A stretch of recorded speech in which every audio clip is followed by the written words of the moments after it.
I'm Michael Hollett.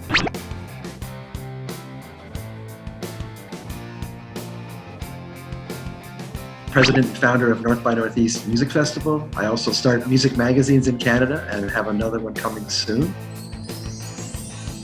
In Canada, in summer, we grab all the fresh vegetables we can. The tomatoes that come from a Mennonite farm, which is a religious group in rural Ontario in Canada. And so it's their local tomatoes with fresh basil and local feta cheese. So I'm going local right now.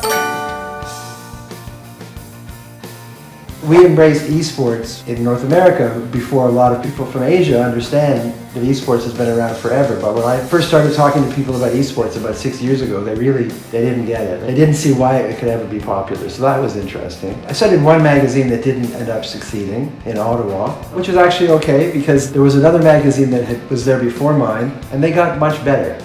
I don't want to say the word failure, but I haven't been as successful as I've wanted. It's tended to be because I've gotten too far ahead of the curve. The sweet spot is when you hit it just in front. We've been lucky in terms of programming recently. We had Lizzo at North by Northeast for the first time in 2014. Nobody even got it. Then we had her in 2017, and people were going, who is this? She's amazing. And then, of course, we all saw what happened with her. So it's great when you just get it, when it's just about to happen. Without doubt, absolutely one of the greatest people I've ever interviewed who definitely changed my life was Yoko Ono. She was so wise. She was so generous. You know, it was a time in my life when now I was getting really successful and I was very, very driven. So speaking with her, she basically taught me to be calmer and to be more comfortable in myself, which is remarkable to get from an interview. And we stayed in touch. I mean, she sent me a thank you note, wrote me, a beautiful note, love Yoko. And so she resonated with me to this day. If anybody ever says anything cruel about her, I just won't even hear it. She's been through so much. Racism is part of it, misogyny, of course. She was just not set up, to be loved as some pop star's wife, I suppose. When I was lucky enough to spend time with Yoko Ono, I understood why one of my heroes, John Lennon, loved and respected her so much. Especially when I traveled with you and your colleagues in 2011, I heard awesome, really hard rock in Taiwan, but then I heard spectacular pop music. There's such a great range to it. I will say this, a real fun piece of a lot of the Taiwan acts I've seen is they're more theatrical. They're not really shoegazers. They still have the show, they can't help it. They never feel like they just come up out of the basement and just started playing. They've thought about it, and I really appreciate that. It seems like the world is getting smaller and the things that separated us are disappearing more and more. I like to think that, but I also think it's true. Culture is a big part of breaking down those barriers. For example, I think that a Canadian audience is much more patient with another language besides English. Whatever you want to say about K-pop, it's showing the world there's other ways to experience music. So I think that, I think that's a good ripple effect for everyone. I think things that I've seen in the indie scene in Taiwan and in Canada that are similar is that they seem to be very supportive movements. I'll go see a show in Taiwan and I'll see other musicians in the crowd that I recognize from other bands, and I see that in Canada too. Yes, everybody wants to be the best, I suppose, but it's not at the expense of each other. There's shared learning, shared experience, because it's tough enough. If you're in the business even a little bit, you realize how hard everybody has to work to succeed, and you can't help but root for each other. And I always wonder if some of the similarities between the music scenes in Canada and Taiwan are based on the fact that you're beside already a huge country with China, and we have America beside us. So I think our indie acts, sure, they'd like to be big in China or like to be big in America, but they want to be big at home first. And then I find what happens is you get artists that aren't afraid to be true to themselves. You take elements from others, but you take the thing that comes from your heart and your experience, and you do that artfully, and you do that well, and we'll all listen. The world will listen to you.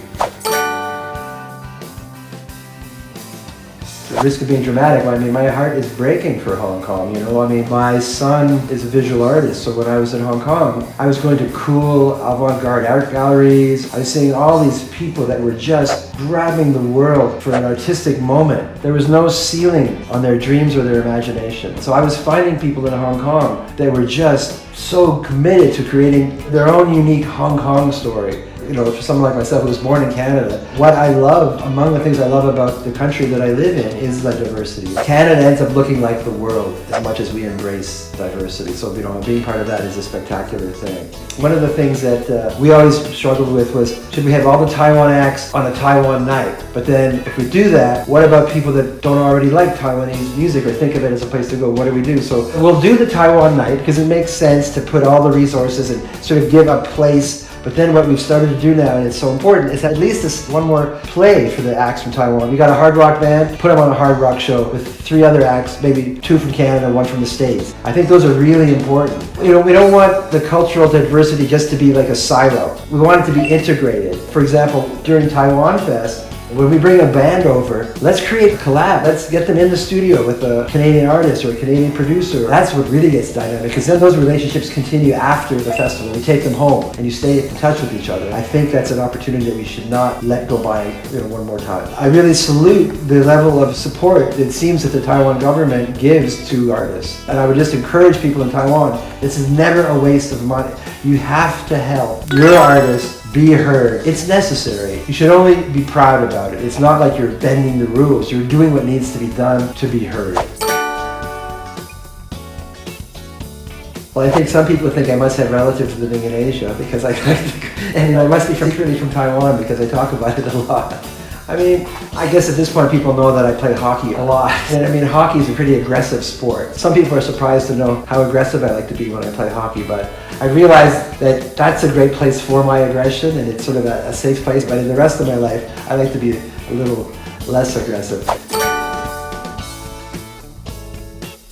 I can honestly say that it was one of the greatest shows I've ever seen. I mean, the breadth of that show, I sort of had a bit of everything, but in a good way. There was epic, huge, like Queen guitar solos, and then there was super intimate moments, of really just the singer and you and the song, just personal. And then the incredible staging. I tell people about this show a lot. I go, at one time, the band just become cartoon action figures on the screen, and suddenly we're into this narrative and they're having like an adventure, and the range of ages blew my mind. A lot of artists I know would give anything to have 16-year-olds at the show after a 20-year career. Like, that's the hardest thing to do. And Mayday actually had kids and their parents all really into it, so I can't wait to see them again. I promise you, if Mayday wants to play in Toronto, a big show, I will absolutely make it happen safely. I mean, Young and Dundas almost looks like Taipei. There's so much light and neon, so they'll feel right at home, but they'll be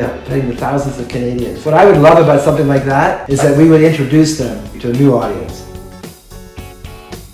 Mayday, you come to North by Northeast, we will absolutely make sure that there's tens and tens of thousands of people to greet you, and it'll be something you'll never forget. Hi, I'm Michael Hollett. I'm president and founder of the North by Northeast Music Festival in Toronto, Canada, and I also co-founder of Now Magazine, and I'm different, just like you.